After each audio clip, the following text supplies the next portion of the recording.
pessoal, tudo bem? Estamos aqui para agora mais uma entrevista da Manazyne. E agora temos um convidado especial, meu amigo americano Damon Alley. Pode vir. Muito engraçado, até para contextualizar vocês, eu conheci o Damon por acaso um dia. Eu estava num bar, ele precisava carregar o celular dele e ele parou no bar, ficou carregando o celular dele. Nisso ele começou a conversar com um amigo meu, eu acabei conversando com ele e foi muito legal trocar ideia, até pela proximidade na idade e pelas questões que a gente conversou lá, né? E ouvindo tudo isso que a gente conversou e a gente vai conversar um pouco mais aqui hoje, a respeito das impressões que ele tem sobre o Brasil, né? São Paulo e tudo mais. E como as coisas são lá, né? A relativização, sendo que a gente sempre fala, não, lá nos Estados Unidos é assim, é assado. Vamos ver como é que é então. Nice to receive you here, Yep. Damon. Glad to be here. Yeah. All right. So now we started, and I was talking about the day we met and how it went. Like, Yeah, of course. yeah, you were going to charge your phone and things like Yeah, that. exactly. And all of that. But Also got to try a very interesting drink those juices that I had. It was very good. You know. oh yeah, you had the juice. Yeah. Yeah. You had juice. We had beer for Yeah, a exactly. matter The of only fact. guy that yeah. goes to Brazil to a Brazilian bar and doesn't drink. That's me. Yeah. Yeah, exactly. Exactly. So, as we were saying, like we talk about a lot of things, and you said that you had an idea of a project with some friends and fellows, and we're talking about the national consensus, right? National consensus, So, right. what's the main idea? Like, what is the purpose of this project? Well, may I ask the question before I get into that? Which is, obviously, you invited me here, right? I spoke to both yourself and he's the CEO, right? Yeah. Yeah, and you guys brought me here. So there was a reason, and I think your viewers, I think they would get a lot of value, which would also help, formulate the tone of this is, why did you bring me here? Like, what about what I told you, if you remember, what's got you interested? Because, I think what you're interested in probably be similar to what your viewers would be interested in. What is the purpose when you felt like? When I created the idea. Because getting angry, everybody does. Yeah, everybody does. But how do we harness that? Yeah, what's and actually, your purpose to make a strength to Exactly. take out of the paper, Okay, so two things. Two things that you mentioned. So, as the viewers, what he was talking about is when I was speaking to him, I think it was like 2 weeks ago at the bar. I asked him like, what are the top 5 objectives that you think is facing Brazil that you would like to see? Like, I was telling you, like the national consensus, we define our problems by topics of national interest. So therefore, the electorate can then investigate a topic and then find out for themselves what they believe is the top objectives. Because, in terms of like an Overton window, which an Overton window is the window of public discourse in which, the left and right, which I think is a very unsophisticated way of, dealing with politics, but I'll just do it for right now, is, if you go too far to the right, too far to the left, too far to the right, that will be considered radical. And that's the current frame of public discourse. But what if you, for example, what you desire in terms of public change, what if that's outside of the realm of the Overton window? What if, and not just you, but what if the mainstream is actually outside of the realm of the current Overton window? It's just that the interests at play decided that this is the focus that they want, even though it goes contrary to what the people actually want. Now, going back to, being angry, right? Especially in America, there's, as in 2020, there was, news outlets all around the world saying, is this the next American Civil War? There was a lot of Americans with a lot of emotions, right? I'm assuming this is no different. You guys have an election coming up this year, right? Exactly. Bolsonaro and Lula. Yeah, so, there's a lot of emotions, right? And, sometimes you might go to a protest. Sometimes you might have a conversation with your friends in a bar where you're discussing the issues at hand. However, the question is if you're at a protest in Sao Paulo, or you're in a conversation in Brazil about, say, education, about how education is not properly diversified throughout the country, are you actually having a discourse? Are you actually having a national discourse? you're having a discourse of the people of Sao Paulo, or a discourse of you and your friends.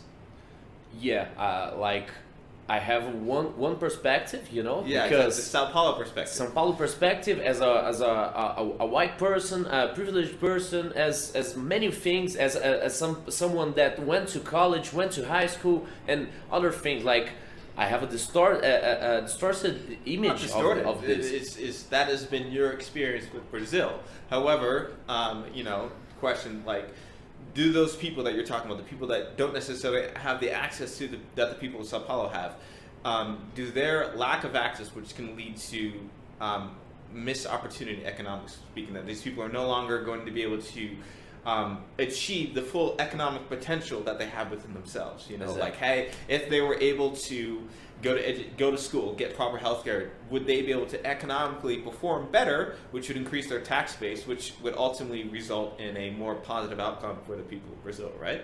So it's like, so the question is like, well, if their lives have an impact on you, then wouldn't it be necessary to include them in the national conversation to truly have a national consensus, an agreement of the people? How can you have an agreement of the people if only the people of Sao Paulo are the people having the discussion? So with our system, what we do in the national discourse phase is I call them raindrops. It's like a drop, while we have an ocean of people, an ocean of ideas, millions of ideas, thousands, hundreds of thousands of opinions. We take each conversation, we turn them into a raindrop. What I mean by that, as I was telling you earlier, is rather than having a protest where you're screaming at the top of your lungs, probably saying something that's just being regurgitated with the person with the loudest voice, not necessarily what you actually believe. What we do is we're going to put you in small, geographically diverse groups, equally split between men and women, because, I don't know about Brazil, but in the United States, women are not properly equally represented, and I don't know about you, but how can you have a national discourse and say that this consensus represents the will of the American people if women in the United States, which represent 52% of the population, are not represented at least halfway? Does that make any sense? What the national consensus does is we will make sure that you're having a conversation.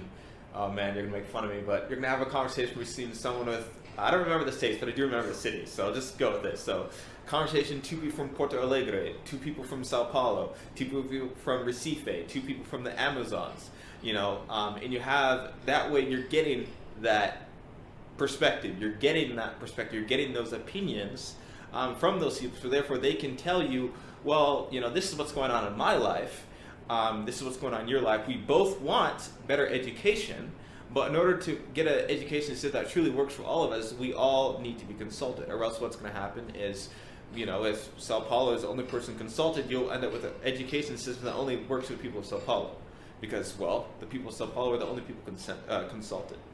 So what the national consensus strives to do is by ensuring that every group of people is accurately represented, so therefore you can truly create a consensus that actually represents the will of the Brazilian people, for example. What's the purpose of the national consensus? Like, how will the power be given to the people? Like, okay, I can answer that very simply. So especially now that you've given me a lot of context for where I can make this relevant to Brazil, is the way the national consensus would work in the United States, and then you can formulate your own opinion.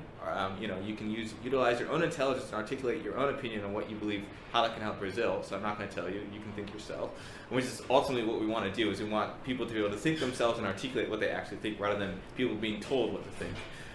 So how the national consensus, what's the purpose of the national consensus, is to educate people on a topic, but in a multifaceted and diversified way. So therefore, truly have a national understanding. What we have in the United States, and probably Brazil, and probably everywhere in the world, is you have all these people living in separate bubbles. You got the Parana bubble, you got the Sao Paulo bubble, you got the Minas Gerais bubble, you got all these people living in bubbles. Yeah.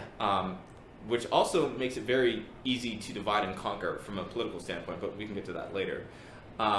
What the national consensus does is it allows people to get a national understanding and realize that it is in my selfish best interest to work with you. Like, I don't care about you from the person from Minas Gerais. I don't care about the person from Recife. You know, it's like a lot of people, it's like, oh, we're going to start this movement and we're going to make the world a better place. That's not how people work.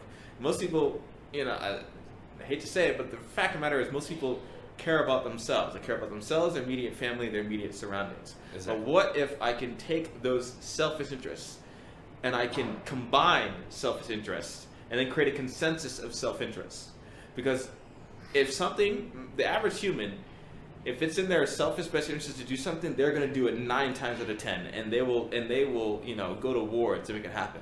But if I say that, you know, I need to help you, you know, I might help you, but I'm not gonna go to war to help you. But I will go to war for myself. You know, I will. You know, my goal is to, I don't know. I'll just very shallow. But say if my goal is to be rich, you know, I will go to war for myself. I will work very hard. I will go to school. I'll get a degree.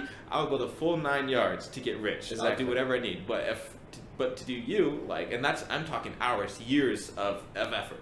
But I'm not gonna spend years to help you. You're not me. But, you know, if I can take a bunch of self-interest and combine them into an actual data set where I can say, oh, wow, the people of Minas Gerais want exactly what I want. The people of Recife want exactly what I want. And not just, I genuinely want education. What if, you know, I genuinely want education means, okay, let's increase the price of education by 200%. You know, if you're not very precise, especially in the United States, if you're not precise in what you want, that could be manipulated and say, oh, this is what you want. It's like, whoa, that's not what I want. Oh, you said you generally want gun control. That means we should have, you know, AR-15s in the hands of children, you know? Exactly, yeah. You were precise in what you said, so I'm going to tell you what you want, what I want you to believe. And I'm going to spend millions of dollars via media campaigns, ad campaigns, and suddenly what you think is your idea is actually now my idea. And it's like, how can I give power to the people? Is by giving them the equipment to be very precise. Precision. Like, no, that is not what I want. This is what I want. This is exactly what I want to the letter.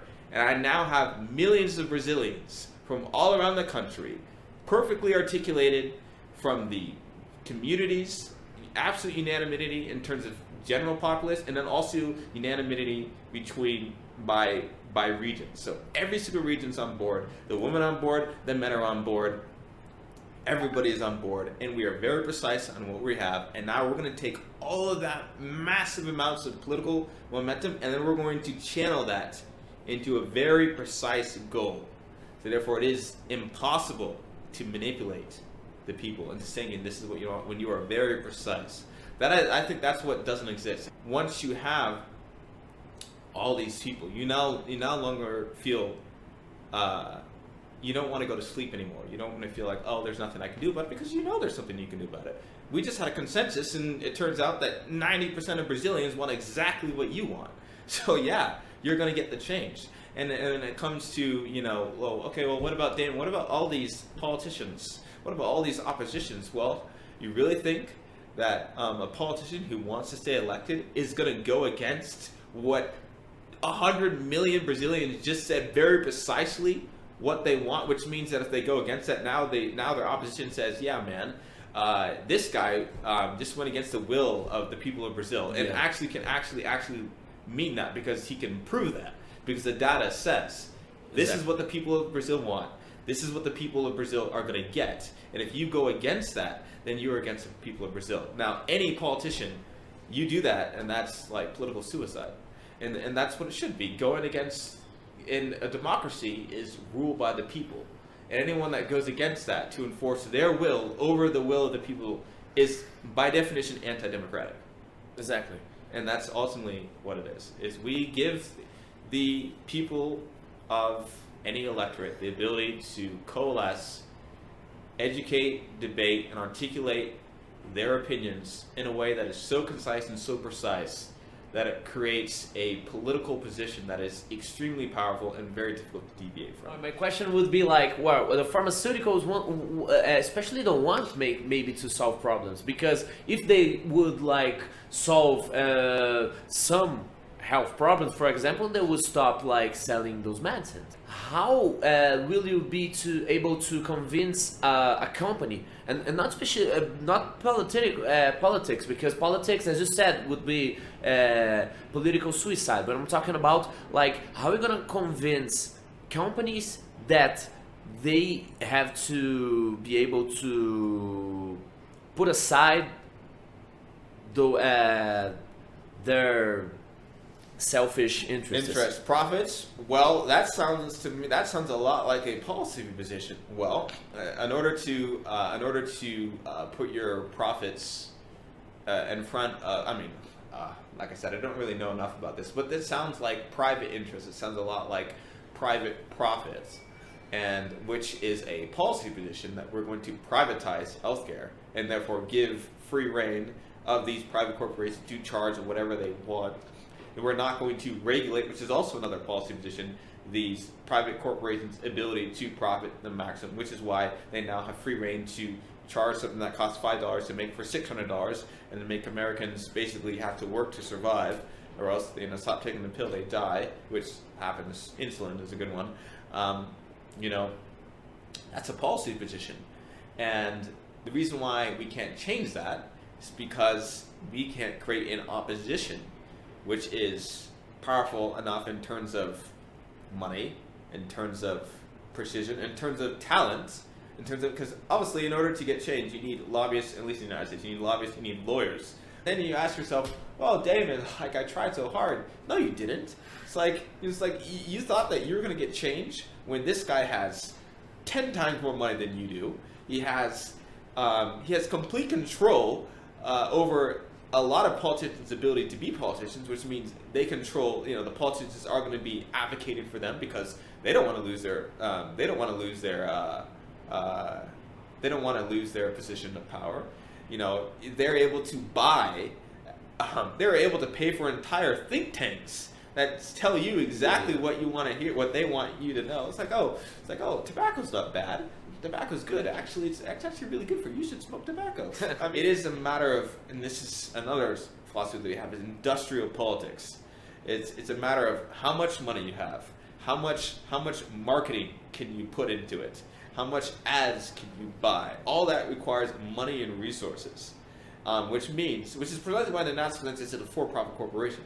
Why? Because we want to be able to create a very strong economic vehicle which we can use to be able to compete with the opposition. If your opposition has, not saying that we're going to be $1 billion company, but we would have to be. If your goal is to be able to get a policy change which is opposed by someone that has $1 billion, then we too would need to have $1 billion, or else we will lose. Which is precisely why it is just a fact. It's just a fact. We will lose. They have better lawyers than we do. They can literally pay to change your opinion via marketing. It's like if you are seeing that 2 + 2 = 5, and everywhere you look and you see that for 5 years, eventually you probably will believe that 2 + 2 = 5. So when the relationship that we want to establish with our customers is not one of give us money because we're going to make the world a better place. That's ridiculous. I'm going to give you all this money, then you're going to make this change, and then I don't. That's called fraud. I tell you that you're going to give me money. You're going to give my company money. And then I tell you that I'm going to give you positive change in your life, and then I don't do it. That means you've given me money for no value. I think that is unethical. What we're going to do as a company is we're going to create a company. We're going to create products where the value is at the point of transaction. So you buy a product from me. The value that received is the point of transaction. You pay me $5 for this cup. The value that you got is the point of transaction. That is a good cup. There's your value. The additive value is, our company has this system that we're going to use, which can then exponentially increase the value of your product. But that's not guaranteed. That's additive value. The value that you got for the money you paid is with that cup which I just gave you. It's a good cup. You got the value. However, this is now a revenue stream, which I'm then going to create a sustainable revenue model, which I can use to sustain my efforts, to sustain these protests, as you say, because it costs money. I need to be able to maintain our momentum, which takes time, which takes money, which takes resources. So that's what you're doing. you're giving me money as a company. I'm going to turn around and use that money to get the change as desired by the American people, because that's what they told me to. But that is additive value. The value is at the point of transaction, which is the products that we make. And that's my main question, because like as you said, the national consensus should be like the cannon that would fire, but we're gonna see if people really want it to fire, you know. They want to make noise, you know. They want to argue. They want to complain about things, but they don't really change. Exactly. Yeah. That's my main. So main that's doubt, actually you know? so that's actually two things. That's actually two very good things that you mentioned. So one of the things that we I was actually talking to our Argentinian guy who loved the idea, and he said actively, like, because he was saying like, well, if this happened in Argentina, you would just get killed. Like, you would just get murdered, man. Yeah. I said, well, it doesn't matter, because the idea is that this is a system. It's not reliant on heroes. You know, the question is like, do you need, is the smartest guy in the country that can lead the country in terms of healthcare? Is he Bolsonaro, or is he some medical doctor that lives in Recife or something like that? He's probably the smartest guy in healthcare. Probably is not a politician. The smartest guy in education probably is not a politician. So that means, and there are thousands of them, you know, that just, you know, geniuses alone, just using basic statistics. There are tens of thousands of geniuses in Brazil. Do you really need some rich guy to tell you what to do, or can you just, or if you gave this genius a microphone, would you be blown away with what he said? Exactly. The narcissist fundamentally believes there's a genius in all of us. You don't need a hero, you don't need some great leader. All you need is yourself and a microphone. And that's what we do. Is we simply eliminate the barriers eventually. The only qualification in order to become president of Brazil, I'm assuming you need to have money, connections, perhaps a good name. In national consensus, the only thing you need is intelligence and the ability to speak, and perhaps maybe a cell phone. So, what's the kind of partner? You know, like you want a school, you want a startup developing education tools. What's the profile you're looking for? Like, one of the things that we can prove is, well, if I get you overwhelming support that is very precise, I get everyone to get on board, I get superiority in terms of financial resources, I get all this, and it is just like the power is overwhelming. Yeah. And you still don't get the change, then there's something wrong with the system, because democracy is supposed to allow for something to happen if everybody wants it. That's democracy. But if it doesn't, then the question needs to be happening, are you really in a democracy at all? If you had the ability to do it and you choose not to, then maybe you like the system. Maybe the consensus is that we like it when it's all put in, like when we actually like, oh, I generally want this, but I actually don't really know what actually goes into all these things that actually makes this what it is. But actually, now that I've educated, I've talked to everybody around the country, and I've really thought about it, I'm actually pretty cool with how it is right now, which the consensus is to keep everything the way it is, which is fine. You democratically now decided that you want the status quo to remain. Which is my main questions for like, and here, especially saying as a Brazilian, like, if we don't change, like, I don't want the actual government to keep on. I really don't want. But like, as you said, we live in the democracy and things like that, but I'm gonna be really, really shocked. And we're talking about inflation, and we're talking about like the COVID deaths and all of things that happened in the last 4 years in Brazil. Like, if people still choose to maintain that man on power, man, I give up. All we do is we simply give you the ability to educate yourself, talk with other people, and speak your mind. Then we take what you want and we create a data output that says, this is what you told us that you want us to do. The way I explained to you the leadership team. So the leadership team is what takes what we call the docket, which is we had a national discourse on healthcare. These are our top 5 objectives on healthcare. And we're going to take this and we're going to create a plan to accomplish to the letter what you want. However, once you bring humans into the equation, because this was data, this was an algorithm, this was that. Once you bring humans into the equation, that's room for human error. So that means when we actually create the plan, whether this is legislation, etc., that can deviate from what the people said, which is why it's important that we bring it back, say, okay, this is what we plan on doing. Are you still on board? Because the answer is no, then that's a problem that needs to be addressed. So we have now deviated, and we no longer have a national consensus on what we plan on doing. So therefore we bring it back to people and we revise. So therefore we get the perfection. This is exactly to the letter what you want, and now it's in the hands of the smartest people of the entire country. There are people, cultural communities that don't feel represented in the process. So national consensus, what we do is that we make sure that we are representing each cultural community throughout the process. Why? Because I created this, in fact, I actually created the national consensus to be so good at representation, equal representation, that even Native Americans would have a voice. So I took the people that had the least amount of voice, and I designed an entire system that is so strong that even these people have a voice. Because as I said, without these people having a voice, that is not a national consensus. That's unacceptable. That is not a true consensus of the American people, because Native Americans are the American people. How can I have a consensus of the so-called American people if I just left out an entire community of people? It's like, how can I have a national consensus in Brazil if I left out the entire population of Parana? But fundamentally, the Council of 10 is there to professionally represent the interests of the various communities that make the American people, and that's on the left side. And this, okay, let me get to the right side. So the right side, which is the Assembly of Activists, which are two people, one man, one woman, because like I said, we need to represent men and women equally throughout the entire process. Their Assembly of Activists are the direct representatives of the user base itself.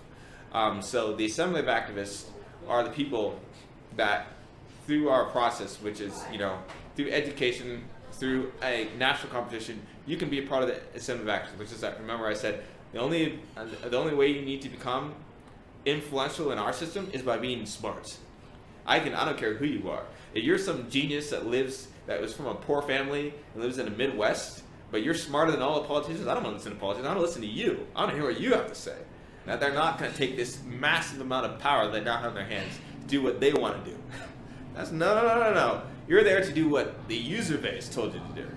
They're the person. There is their consensus. You're going to do what they told. And to make sure that actually happens, you have two bodies: the professionals, mostly like organizations, nonprofits, people that, we're talking healthcare organizations, people that do this for a living, people that have been doing this for decades. And then you have the people that are just average Joes that are just extremely intelligent, that represent the user base. Yeah. And then together, they collectively represent the interest of the user base through the lenses of the communities that the user bases come from, which ultimately collectively represent the interests of the American people accurately and concisely. So therefore, when we actually do get the change, it is change that actually benefits everyone. So when we truly bring that consensus to the point of change, we truly have the representation of everyone. I feel like the problem that we have is you have all these great ideas that people come up with, but they lose their way. Yeah. Groups get left out, people lose their voice, and then that leads to the dissatisfaction, the sense that I don't have a voice, which leads to discontent. It leads to anger. We're talking about the anger, like people are angry. Why are they angry? Why are people in Brazil angry? Wrap it up. I think that I would ask you. Oh yeah, we're talking about data and how will the national consensus and I asked you that day at the bar, where how could you control people to not manipulate the data or with bots, and so as we saw in the last US and Brazil elections. I do remember this question, and this is the hardest question you asked me. I remember, because that actually made me think. I think I even said I don't have an answer for it. Yeah, I remember you saying that, and as I said to you, you could link the login to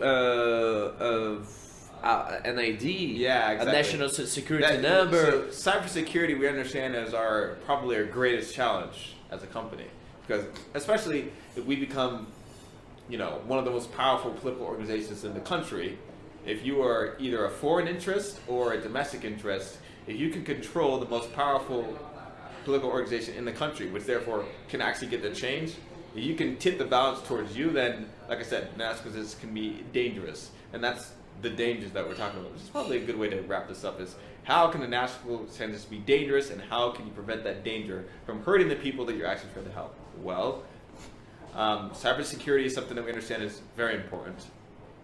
We understand that that's something that we're always going to have to be very vigilant on. In terms of information, that's something I do have an answer for, is, well, I can't. The answer is I can't. Just like I can't prevent corruption, I also can't prevent the perversion of information. What I can do... Which is a kind of corruption Yeah, as well. exactly, corruption of itself. What I can do is I can arm you with information yourself. This is why we have such a heavy emphasis on education. Is I can't prevent you from going on the news, from going on onion.com and reading some baloney. What I can do is I can arm you with the truth. I can arm you with the confidence to speak your own mind. The truth plus confidence, I can arm you to be able to speak your mind. That's what I can do.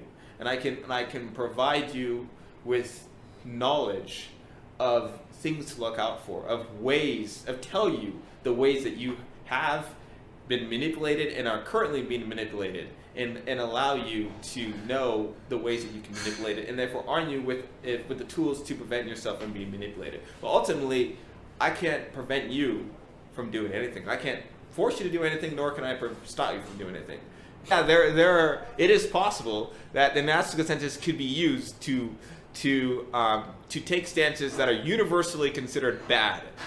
But I believe that if I truly gave everybody in the American people, in the American populace, a mic, I believe in the goodness of my country, that what comes out of their mouth is going to be something that is great, whole, inspirational, and is not going to be destructive, hateful. Because I don't believe that the American people are hateful, destructive people. I believe the American people are industrious, they're passionate, they're careful, and they're intelligent people. And I believe that if I just gave the American people truly the ability to speak their minds, they're going to blow me away.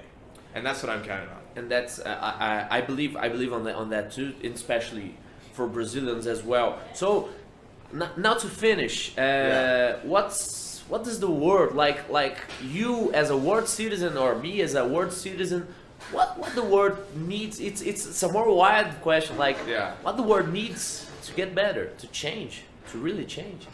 Well, I think coming to Latin America realized that national consensus is something that can definitely be an international organization. But ultimately, I know the national consensus, a lot of people say, oh man, this sounds very complex, which I guess maybe it is. Because when you actually sit down, it is pretty complex. But the essence of what we're doing, in my opinion, is very simple. All we're doing is allowing people to know what they're talking about, have a conversation with everybody in their country, and be able to speak their minds. That, while it might sound, especially to Americans, might sound like, oh, that's just a given. That's actually not a given for the vast majority of people that live in this world. The ability to truly speak their minds on a national platform and actually have a difference in their everyday lives is actually quite revolutionary. Because, even in America, in order to run for office, the average congressman, in order to run for office, they'll spend over $1 million. I'm saying that in order to speak your mind and be able to influence the masses, in order to change history perhaps, all you need to do is be smart, be able to articulate what you're saying, to be able to have a cell phone. That's it. And that's it. And in Latin America, I truly believe that you don't need heroes. I don't believe in the concept of heroes. I believe in the concept of good systems and good institutions that systematically produce positive results. I think that if this were perhaps implemented in Brazil, my hypothesis that I would like to be proven to be true is you'd be surprised about who the real heroes of Brazil are, who the real champions of Brazil are. They're not who you think they are. They are perhaps, maybe they are from wealthy backgrounds, but they also might be from very poor backgrounds. Intelligence doesn't equal, money does not equate intelligence. No, not really. And ultimately, the national consensus gives people a place to speak their minds. And that's it. Man, It was a huge pleasure to Yeah. finally we could Yeah, I record that conversation and exchange a lot of informations and culturally as well exchange as I'm seeing as a young Brazilian, you're seeing as a young American, and I think Right. it's beautiful, and that could change the world as well. Right. Bom, you wanna wrap it up for the guys? It's been a pleasure being here. As I said, I like the view, love the culture. Just keep on being Brazilian. I'll keep on being an American in Brazil. And thanks for having me. Valeu, gente. Obrigado. Essa foi a conversa com o Damon. Espero que vocês gostem. Podem curtir, compartilhar, criticar. Tragam seus comentários também, se vocês tiverem aí perguntas. Vocês podem também ver o site aqui do National Consensus, que é o Consenso Nacional, né? O programa dele aí. E espero ver vocês aí na próxima. Obrigado e até lá. Obrigado.